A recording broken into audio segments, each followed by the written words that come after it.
সুপ্রিয় দর্শক, আপনারা দেখতে পাচ্ছেন করল্লা।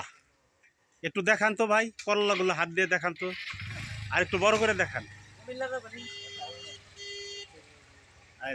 দেখতে পাচ্ছেন শুধু দর্শক, কত সুন্দর করল্লা, কত বড় বড় করল্লা। আমরা এসেছি সাগরদিঘি, না এটা ঘাটাইল উপজেলার সাগরদিঘিতে। গাড়ি বোঝাই করে করল্লা নিয়ে যাচ্ছে। এগুলো যাবে কোথায়? কুমিল্লা নিমসা। ভাই আপনারা দেখেন করল্লা, কত সুন্দর সুন্দর বড় বড় করল্লা। এগুলো চাষ করছে।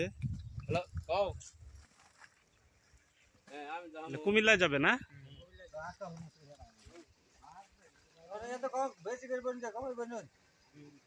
আচ্ছা, এই করল্লার মধ্যে কি কোনো দেওয়া হয়েছে? ফরমালিন দেওয়া হয়েছে? আচ্ছা, কি দিয়ে আবাদ করা হয় এত বড় বড় করল্লা?